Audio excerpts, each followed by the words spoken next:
মুহররম মাসে কি কি আমল করব? আশুরা রোজার ফজিলত কি এবং এবছর আশুরা রোজা কবে রাখতে হবে? মুহররম আসলেই মুআবিয়া রাদিয়াল্লাহু তাআলাকে নিয়ে বিভিন্ন আলোচনার জন্ম নেওয়া হয়। হযরত মুআবিয়া রাদিয়াল্লাহু তাআলা কি সাহাবী ছিলেন? মুহররম মাস আসলেই হাই হুসাইন বলে মিছিল করতে দেখা যায়, এগুলো কি শরীয়ত সম্মত?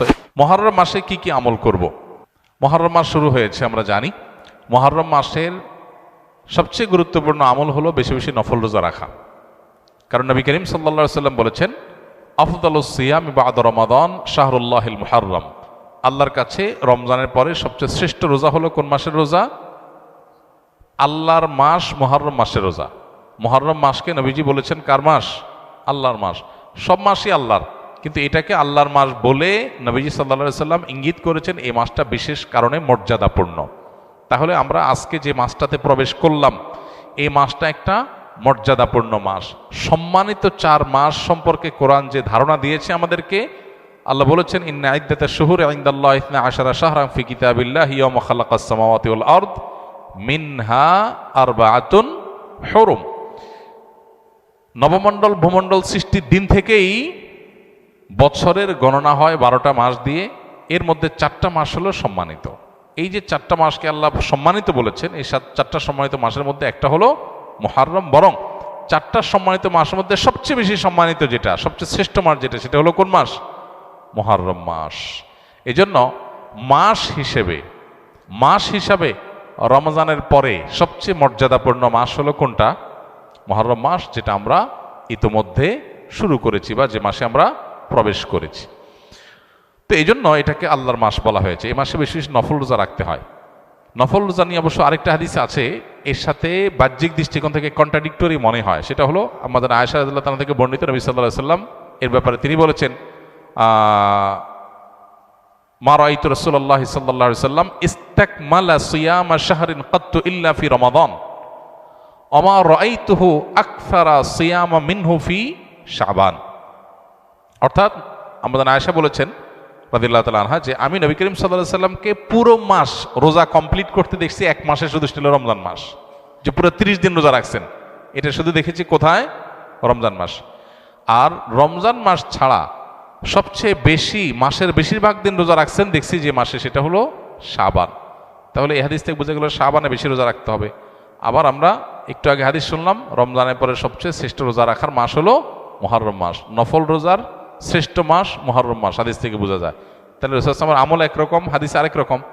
এর সমন্বয়টা কোন জায়গায়, কিভাবে? উত্তর হলো যে মূলত মুহররম মাস এটা নফল রোজার জন্য সবচেয়ে সেরা মাস। এরপরে শাবানের মর্যাদা। নবী সাল্লাল্লাহু আলাইহি ওয়াসাল্লাম হাদিসটা বলেছেন, কিন্তু এটা আমল করার সুযোগ তিনি পান নাই। আল্লাহ তাকে দুনিয়া থেকে নিয়ে গেছেন। শাবান মাসেরটা আমলের সুযোগ তিনি পেয়েছেন।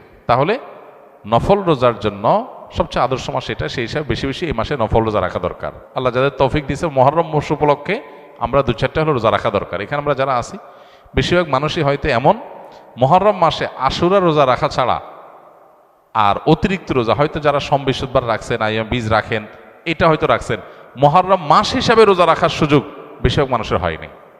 তো এই হাদিসের উপর আমল করার জন্য হলেও আমরা মুহররম মাস উপলক্ষে 1-2টা রোজা রাখবো ইনশাআল্লাহ। এক।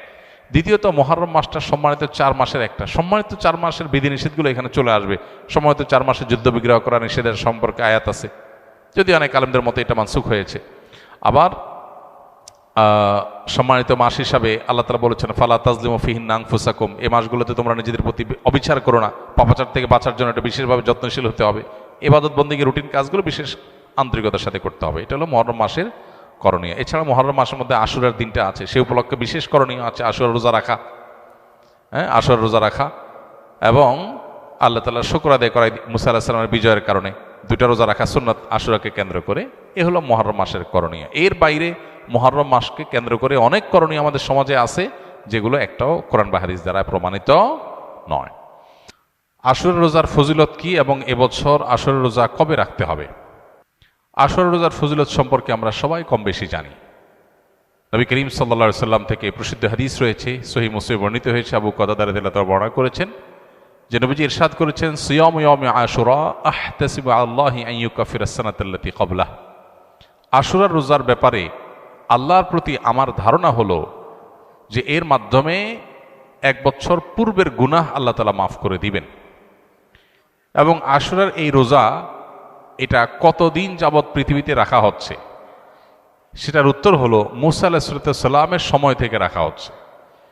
তার মানে কয়েক হাজার বছর ধরে এই আশুরার রোজা পৃথিবীতে রাখা হয়। এমন একটা ইবাদত যেটার ধারাবাহিকতা হাজার হাজার বছর। তো এই আশুরার রোজা রাখার গুরুত্ব অপরিসীম। সাহাবা ইকরাম নিজেরা তো রাখতেন, নিজেদের বাচ্চাদেরকে পর্যন্ত এই রোজা রাখতে উদ্বুদ্ধ করতেন, যারা রোজা রাখার মতো তাদেরকে, এবং সেই সাথে তাদেরকে খেলনা ইত্যাদি দিয়ে ভুলিয়ে রাখতেন। এটা ছিল নবী সাল্লাল্লাহু আলাইহি সাল্লামের, সাহাবা ইকরামের সুন্নাহ। সেজন্য আশুরার রোজা আমরা রাখার চেষ্টা করব ইনশাআল্লাহ। এই বছর আশুরার রোজা আমরা কখন রাখব, সেটার উত্তর হলো আজ বাংলাদেশে এবং এ অঞ্চলে যেহেতু একদিন পরে চাঁদ দেখা যায় মিডিল ইস্টের তুলনায়, সো আমাদের এখানে আজ ৮ই মুহররম। ৮ই মুহররম যেহেতু আজকে সন্ধ্যার পর, অর্থাৎ শুক্রবার সন্ধ্যার পরই ৯ই মুহররম শুরু হয়ে যাবে। আর আশুরার রোজার মধ্যে সবচেয়ে উত্তম হলো ৯ এবং 10ই মুহররম রোজা রাখা। 10ই মুহররম আশুরার দিন, আশুরা মানেই হলো মুহররমের 10 তারিখ বা 10ম দিন, অতএব সেটা তো আছেই। সেটা আগামী রোববার মুহররমের 10 তারিখ হবে। শনিবার দিবাগত রাতে সারিখে আমরা মূল রোজা আশুরা রোজাটা রাখবো ইনশাআল্লাহ। আর সাথে 9 তারিখকে প্লাস করে রোজা রাখলে সেক্ষেত্রে আজকে দিবাগত রাতে আমাদেরকে সারি খেয়ে আগামীকালকে শনিবার রোজা রাখতে হবে, অর্থাৎ 9 এবং 10। তাহলে শুক্রবার দিবাগত রাত, আজ শুক্রবার দিবাগত রাতে আমরা সারি খেয়ে কালকে রোজা রাখবো ইনশাআল্লাহ। আবার আগামীকাল দিবাগত রাতে সারি খেয়ে তারপরের দিন রোজা রাখবো। তাতে 9 জিলহজ এবং 10 জিলহজ দুইটা রোজাই আদায় হয়ে যাবে ইনশাআল্লাহ। কারণ যদি কালকে রোজা রাখা সম্ভব না হয় তাহলে তিনি শনিবার দিবাগত রাতে খেয়ে রবিবার রোজা রাখবেন, সেটা হবে আশুরার মূল রোজা। আর রবিবার দিবাগত রাতে সারি খেয়ে সোমবার তিনি রোজা রাখবেন, তাতে হবে আপনার 11 জিলহজের রোজা। আর সোমবার তো সাপ্তাহিক নফল রোজা আছেই, সেক্ষেত্রে আমরা টানা 3টা রাখতে পারি। শুক্রবার দিবাগত রাত, শনিবার দিবাগত রাত, এই দুইটা আশুরা। আর রবিবার দিবাগত রাত হলো কিসের? সোমবারের সাপ্তাহিক নফল রোজা। তাহলে টানা 3টা রোজা হয়ে গেল। আর যদি কেউ একের ভিতর 2 চান, মানে শর্টকাটে, তাহলে সেক্ষেত্রে শনি আর রবি রাখলে রোববারেরটা ডাবল নিয়ত করতে পারেন। 11ই মুহররম হিসাবে রোজা, আবার সোমবারের রোজা, দুইটা সবই একসাথে পাওয়া যাবে। আর যদি কেউ 3টা রাখেন তাহলে তার সব বেশি, এটা বলার অপেক্ষা রাখে না। অতএব আশুরা রোজাগুলো আমরা রাখার চেষ্টা করবো ইনশাআল্লাহ। এদিন আল্লাহ রাব্বুল আলামিন মুসা আলাইহিস সালামকে বিজয় দিয়েছেন, সত্যের বিজয় দিয়েছেন। আর অসত্য বা ফেরাউন বাহ্যিকভাবে শক্তিশালী মনে হলেও দীর্ঘদিন অহমিকার সুযোগ আল্লাহ তাআলা ছাড় দিয়ে একটা পর্যায়ে তাকে চরম পরিণতি বরণ করতে বাধ্য করেছেন। সেই ঐতিহাসিক দিন আল্লাহ নবী মুসা আলাইহিস সালাম সেটার জন্য আল্লাহর কাছে শুকরিয়া আদায় করে তিনি রোজা রেখেছেন, এবং তার অনুসরণে আমরাও রোজা রাখি। এবং ইয়াহুদীদের রোজার চাইতে আমাদের রোজা যেন ভিন্নতর হয়, সেজন্য আমরা 2টা রোজা রাখি। এবং সেই 2টা রোজার ভিতরে সবচেয়ে উত্তম হয় 9-10, 9-10 না পারলে 10-11, এই 2টা ধাপের রোজা। আর যদি সেটার কোনোটাই সম্ভব না হয়, শুধু একটাই রাখতে পারে, তাহলে 10 তারিখের রোজাটাও রাখা যেতে পারে, যদি অনেক কোনো সেটাকে নিষেধ করেছেন। আশুরার এই দিবসের শিক্ষাটা গ্রহণ করা, এটা নিয়ে খুব বেশি আলোচনা হয় না। আলোচনা হয় শুধু আশুরার রোজা নিয়ে, ইতিহাসও আলোচনা হয়, কিন্তু আশুরার চেতনা কি, আশুরার শিক্ষা কি, আশুরা আমাদেরকে কি বার্তা দেয়, সেটা নিয়ে আলোচনা হয় না। সেটা আমরা আজকে আলোচনা করার চেষ্টা করেছি আলহামদুলিল্লাহ। অতএব আশুরা উপলক্ষে প্রতি বছরই আমাদের এই শিক্ষাটা ধারণ করা দরকার যে সত্যের বিজয় হবেই হবে 2 দিন আগে আর 2 দিন পরে। আর অসত্য এবং বাতিল লাঞ্ছিত, অপমানিত, পরাজিত, নিমজ্জিত হবেই হবে, সেটাও 2 দিন আগে বা পরে। ফেরাউন শক্তিশালী ছিল, ফেরাউন ক্ষমতাবান ছিল, জালিম ছিল, তাই বলে তার পক্ষাবলম্বন সত্যের অনুসন্ধানে মানুষরা করে নাই। মুসা আলাইহিস সালাম দুর্বল ছিলেন, তার অনুসারী বনী ইসরাঈলও দুর্বল ছিলেন, তারা শোষিত ছিলেন। আর ফেরাউন শোষণকারী ছিল। এই দুইয়ের মধ্যে আল্লাহ তাআলা চূড়ান্ত হাসি, শেষ হাসি, চূড়ান্ত বিজয় এটা দান করেছেন কাকে? মুসা আলাইহিস সালামকে। অতএব সত্যের বিজয় হয় 2 দিন আগে আর পরে। এই চেতনা, এই শিক্ষা মাথায় রেখে যদি আমরা চলি, আমরা সত্যের সাথে থাকবো, সেটা দুর্বল হলেও সত্যের সাথে থাকবো, সংখ্যায় কম হলেও। আমি শুধুমাত্র শক্তি, সামর্থ্য, দল, গ্রুপ, মতাদর্শ এগুলো দেখে, জোয়ার দেখে আমি চলবো না, আমি আদর্শের ভিত্তিতে চলবো। এই শিক্ষাটা আমাদেরকে আসলে দিয়ে থাকে। অতএব সেই শিক্ষাটা আমরা ধারণ করার চেষ্টা করব ইনশা আল্লাহ। আশুরা উপলক্ষে একটা হাদিস, যে হাদিসকে ইমাম তিরমিজি রাহিমাহুল্লাহ বিশুদ্ধ বললেও, হাসান বললেও, অন্য ইমামরা অনেকে জয়ীব বলেছেন, সেটা হলো এই দিনে আল্লাহ তাআলা আল্লাহর বান্দাদেরকে মাফ করার ইতিহাস আছে। অতএব পরবর্তী জাতিরাও আল্লাহর কাছে তওবা করলে এই দিনে তওবা কবুল হবে, আল্লাহ তওবা করবেন, কবুল করবেন। তো সেই হাদিসের উপর ভিত্তি করে কেউ আল্লাহর কাছে এই দিন ইস্তেগফার এবং তওবাও করতে পারে, যেহেতু নফল আমল, এটা চাইলে কেউ করতে পারেন। মুহররম আসলেই মুআবিয়া রাদিয়াল্লাহু তাআলাকে নিয়ে বিভিন্ন আলোচনার জন্ম নেওয়া হয়। হযরত মুআবিয়া রাদিয়াল্লাহু তাআলা কি সাহাবী ছিলেন? মুআবিয়া রাদিয়াল্লাহু তাআলা সাহাবী ছিলেন, এটা নিয়ে তো কোনো প্রশ্ন থাকার সুযোগই নেই। আমরা সবাই জানি তিনি সাহাবী ছিলেন এবং মুআবিয়া রাদিয়াল্লাহু তাআলা আনহু আমাদের সমস্ত মুসলমানদের কাছে শ্রদ্ধার পাত্র। সাহাবীদের সমালোচনা করতে নবী সাল্লাল্লাহু আলাইহি ওয়াসাল্লাম পরিষ্কারভাবে নিষেধ করেছেন। সাহাবীদের সমালোচনা করা, তাদেরকে গালমন্দ করা, এই গালমন্দ করতে নবী সাল্লাল্লাহু আলাইহি ওয়াসাল্লাম নিষেধ করেছেন। মুআবিয়া রাদিয়াল্লাহু তাআলা আনহু সহ সাহাবা ইকরাম সম্পর্কে আমাদের ধারণা হলো, মানুষ হিসাবে তারা কেউ ভুলের ঊর্ধ্বে নন, তাদের কোনো ব্যক্তিগত ভুল থাকতে পারে। কিন্তু প্রথম কথা হলো, সাহাবীদের ব্যাপারে কোরআন এবং সুন্নাহ যে সমস্ত মর্যাদার কথা বলেছে, সেই সমস্ত মর্যাদাগুলোর কারণে তাদেরকে আল্লাহ যদি মাফ করে দেন, আপনি আমি সমালোচনা করার কে? বদর যুদ্ধে অংশগ্রহণকারী সাহাবীদের সম্পর্কে নবী সাল্লাল্লাহু আলাইহি ওয়াসাল্লাম বলেছেন, সহিহ বুখারীতে আসছে, আমালু মা শি'তুম ক্বাদ গাফারাল্লাহু লাকুম, তোমরা যা খুশি করতে পারো, আল্লাহ তোমাদের মাফ করে দিয়েছেন। কত বড় কথা! অতএব সাহাবীদের গালমন্দ করা, নিন্দামন্দ করা জায়েজ নাই। হোসেন রাদিয়াল্লাহু তাআলা আনহুর যে কারবালা ঘটনায় নির্মমভাবে সপরিবারে শাহাদাত বরণ করেছেন, সেটার সাথে মুআবিয়া রাদিয়াল্লাহু তাআলা আনহুর কোনো দায় নেই। অহেতুক অনেকে সেটাকে জড়াবার চেষ্টা করেন। হোসেন রাদিয়াল্লাহু তাআলা আনহুর শাহাদাতের সাথে ইয়াজিদের যে সম্পর্ক বা ইয়াজিদের বাহিনীর যে সম্পর্ক, সেটাকে মুআবিয়া রাদিয়াল্লাহু তাআলার উপরে দায় চাপানোটা একেবারেই অহেতুক।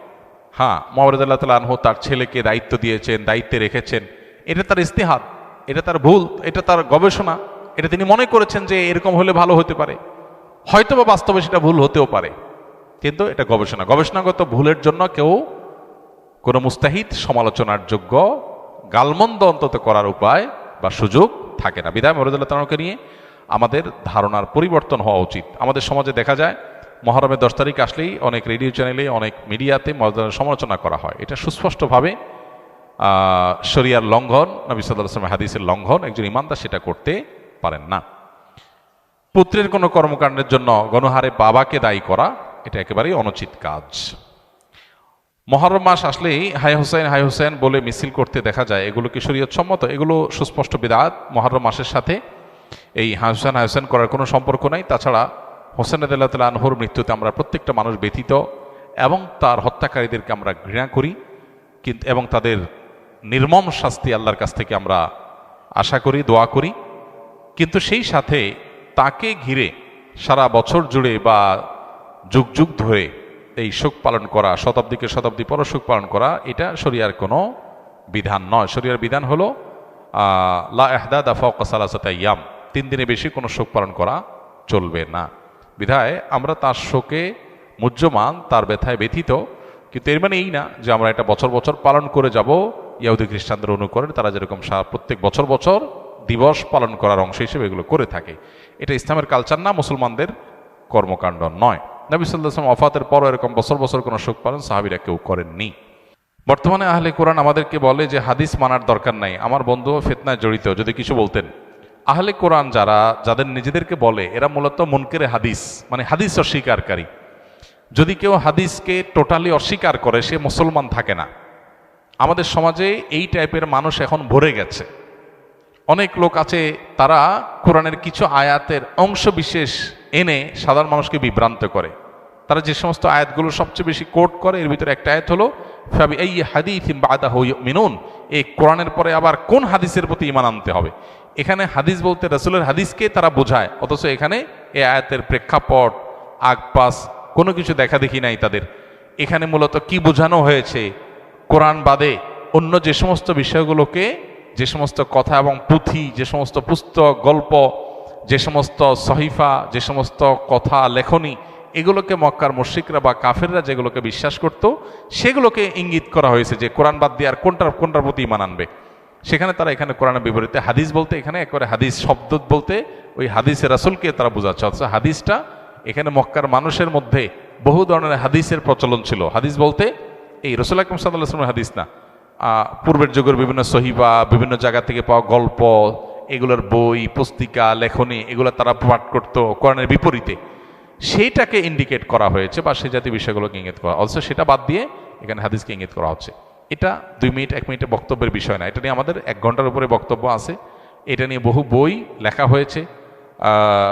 আল্লামা তাকি উসমানী হাফিজাহুল্লাহর একটা বই আছে হাদিসের প্রামাণ্যতা, এটার উপরে বাংলাদেশে আলেমদের মধ্যে অনেক আলেমদের এই ব্যাপারে বই আছে, অনেক বই আছে হাদিসের প্রামাণ্যতা কেন লাগবে, অপরিহার্য কেন, এটা নিয়ে ওলামায়ে আহলে হাদিসের মধ্যে, আহলে হাদিস ওলামাদের মধ্যে আমাদের ডক্টর আসাদুল্লাহ গালিব সাহেবের ছেলের একটা বই আছে, আব্দুল রাজ্জাকের একটা বই আছে, মাওলানা তাকি উসমানী সাহেব হাফিজাহুল্লাহর একটা বই আছে, আর অনেক ওলামা ইকরামের বই আছে।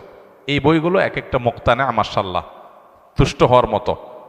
এই বইগুলো পড়লে পরিপূর্ণ বিষয়টা ক্লিয়ার হবে। আমাদের 1 ঘন্টার উপর একটা বক্তব্য আছে, সেখানে আমরা 20-30টা কোরআনের আয়াত এনে হাদিসের প্রামাণ্যতা এটা প্রমাণ করার চেষ্টা করেছি। হাদিস বাদ দিয়ে যদি কেউ শুধু কোরআন দিয়ে ইসলাম মানতে চায় তাহলে সে বিভ্রান্ত হতে বাধ্য, কারণ কোরআন হলো শুধুই পাইকারি কথা বলা হয়েছে, সেখানে প্রতিটা কথার ব্যাখ্যা বিস্তারিত সবগুলো বিষয়ে আল্লাহ তাআলা উল্লেখ করেন নাই। ওই ব্যাখ্যা দেওয়ার জন্য আল্লাহ তাআলা রাসূলকে পাঠিয়েছেন। আল্লাহ বলেছেন যে হে রাসূল, আপনার প্রতি আমি কোরআন নাজিল করেছি কেন?